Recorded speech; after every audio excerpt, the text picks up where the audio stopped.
Hello बच्चों, आज करते हैं class 10 coordinate geometry. Introduction video है एक्सरसाइज 7.2 का, और क्वेश्चन नंबर फर्स्ट भी साथ में करेंगे। ठीक है, ये है सेक्शन फार्मूला। इसमें सबसे पहले हम यूज़ करेंगे सेक्शन फार्मूला। सेक्शन फार्मूला होता क्या है, देखो एक लाइन दी है, एक लाइन सेगमेंट है, मान लो ये ए पॉइंट है और ये बी पॉइंट है। ए के कोऑर्डिनेट है x1 और y1, ठीक है, और बी के कोऑर्डिनेट है x2 और y2। अगर हमें बीच यहाँ पर, मतलब बीच में नहीं, यहाँ पर कोई भी पॉइंट दिया है और ये पॉइंट ये नहीं पता कि ये कितनी दूरी पर है, तो यहाँ से लेकर यहाँ तक का जो डिस्टेंस है वो हमने m1 मान लिया, और यहाँ से यहाँ तक के डिस्टेंस का रेशियो हमने m2 मान लिया। हमें यहाँ पर कोऑर्डिनेट निकालने हैं। ये मान लिया हमने कोई सा कोऑर्डिनेट है, यहाँ पर x और y निकालने हैं, इस कोऑर्डिनेट के x y निकालने हैं। ये पॉइंट P मान लो, ठीक है। तो हमें P के x और y कोऑर्डिनेट निकालने हैं। इसके लिए हम सेक्शन फार्मूला का यूज़ करते हैं। तो सेक्शन फार्मूला क्या है, अगर हमें कोई वैल्यू निकालनी है तो क्या वैल्यू निकालेंगे हम, यहाँ पर सेक्शन फार्मूला में हमें अगर कोई वैल्यू निकालनी है तो वैल्यू निकालने के लिए हम क्या करेंगे, सबसे पहले x1 को m2 से मल्टीप्लाई कर देंगे।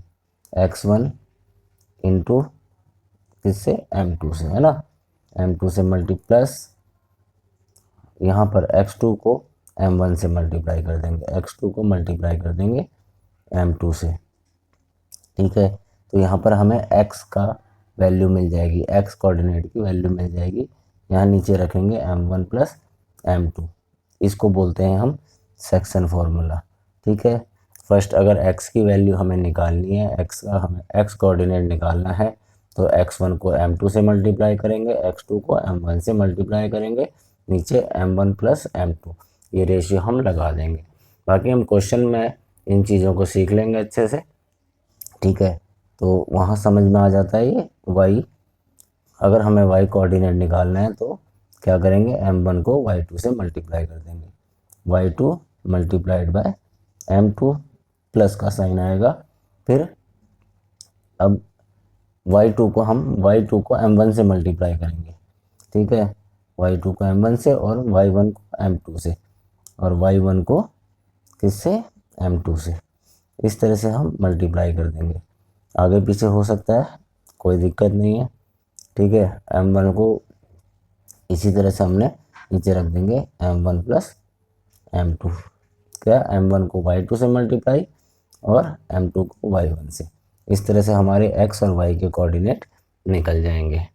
अब इसमें एक फॉर्मूला आता है हमारा mid point formula, mid point formula, ठीक है। मिड पॉइंट फार्मूला क्या होता है हमारा, अगर मान लो ऐसे ही कोई लाइन सेगमेंट दिया है ए बी, ठीक है, यहाँ पर ए और बी एक लाइन सेगमेंट दिया है।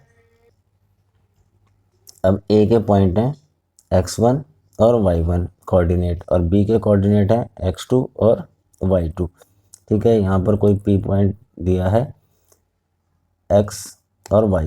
ये जो x y है ये बिल्कुल मिड पे है, मतलब जो a1 इसका और इसका क्या डिस्टेंस है, इक्वल है, मान लो 1 1 है, ठीक है। इसका और इसका दोनों 1 1 ही होगा, क्योंकि ये भी उतना ही इक्वल है। ए पी जो है अगर पी बी के इक्वल है, मीन्स कहाँ पर, जब ए पी इक्वल है बी पी के, तो उस टाइम पे क्या होगा, हम एक मिड पॉइंट फार्मूला लगाएंगे। क्या, अगर हमें एक्स कोऑर्डिनेट निकालना है, ये वाला कोऑर्डिनेट निकालना है, तो x1, ठीक है, x1 प्लस x2 अपॉन में 2 करेंगे तो x का कोऑर्डिनेट आ जाएगा, और y का कोऑर्डिनेट निकालना है तो y1 प्लस y2 अपॉन में 2 करेंगे तो ये y के कोऑर्डिनेट आ जाएंगे। इस तरह हमारा सेक्शन फार्मूला और मिड पॉइंट फार्मूला हुआ।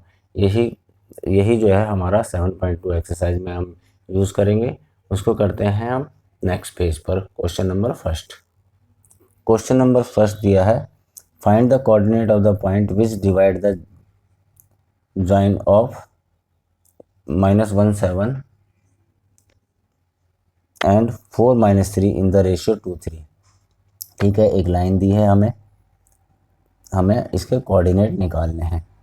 ठीक है ना, ये हमें एक लाइन दी है, मान लो ये वाला पॉइंट, पहला पॉइंट हम यहाँ पे रख लेते हैं -1 और 7, दूसरा पॉइंट रख देते हैं यहाँ पर 4 - 3। ये ए पॉइंट है, ये बी पॉइंट है। हमें कोऑर्डिनेट निकालने हैं। क्या निकालना है हमें कि जो ये लाइन है 2 और 3 के रेशियो में डिवाइड कर रही है, 2 और 3 के रेशियो में डिवाइड कर रही है। हमें यहाँ पर इसके कोऑर्डिनेट निकालने हैं। हमने ये रख लिए एक्स और वाई, एक्स वाई कोऑर्डिनेट हमें निकालने हैं क्वेश्चन के हिसाब से। Find the coordinate of the point which divide the join of -1 7 and 4 - 3 in the ratio of 2 3। 2 3 के रेशियो में डिवाइड कर रही है ये लाइन सेगमेंट, और हमें एक्स वाई के कोऑर्डिनेट निकालने हैं। तो सबसे पहले हमें क्या करना होता है, इसमें देखो क्या है, अगर हमें एक्स पॉइंट निकालना है तो फॉर्मूला होता है हमारा क्या, m1 अगर ये है तो m1 इंटू x2 है ना, m1 into x2 plus m2 into x1 upon में 2। अभी हमने ये फॉर्मूला सीखा था। ठीक है, तो ये वाला फॉर्मूला हम यूज़ करेंगे क्या, 2 इंटू 4 है ना, m1 इंटू 4, ये x1 है, ये y1 है, ये x2 है, ये y2 है, और ये m1 और m2 है। ठीक है ना, इन्हीं को हम यूज़ करेंगे फॉर्मूले में। तो यहाँ पर क्या हो जाएगा, ये 2 इंटू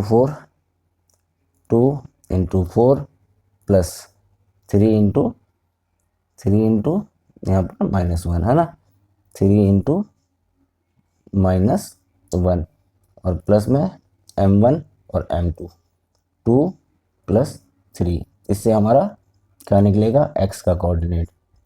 हम x की वैल्यू रख देंगे 2 4 जा 8। ठीक है, 3 और -1 मल्टीप्लाई हो गया, माइनस का 3 हो जाएंगे, प्लस है ये माइनस है तो -3 हो गया अपॉन में 5। तो x की वैल्यू क्या आई, 5 अपॉन में 5, काट दिया तो ये 1, x = 1, ये हमारा x आ गया कोऑर्डिनेट। इसी तरह से हम y कोऑर्डिनेट निकालेंगे। y का क्या फॉर्मूला होता है, ये यहाँ पर क्या, ये m1 अगर तो m1 इंटू x2 y2 है ना, m1 इंटू y2 और प्लस m2 मतलब m2 इंटू y1, ये हमने रखा अपॉन में m1 प्लस m2। तो अब यहाँ पे क्या हो जाएगा, ये हमारा 2 इंटू -3 है ना, m1 2 है, 2 into -3 plus 3 into 7, 3 into y1 7। ठीक है, और m1 इन दोनों को प्लस कर दिया, 2 + 3। तो y की वैल्यू क्या आ जाएगी, 2 को -3 से मल्टीप्लाई करा तो -6 प्लस 3 7 जा 21 अपॉन में 5। तो यहाँ पर y की वैल्यू आ गई 21 - 6 हुआ 15/5, काट दिया तो 3, y की वैल्यू आ गई 3। तो x और y कोऑर्डिनेट क्या आ गए हमारे, 1 और 3, ये हमारे एक्स वाई कोऑर्डिनेट आ गए। ठीक है, एक्स वाई कोऑर्डिनेट की वैल्यू आ गई 1 और 3। इस तरह ये क्वेश्चन बहुत सिंपल क्वेश्चन हैं। इसी तरह से हमने ये सारे के सारे क्वेश्चन प्रूव करने हैं। नेक्स्ट क्वेश्चन करेंगे नेक्स्ट वीडियो में।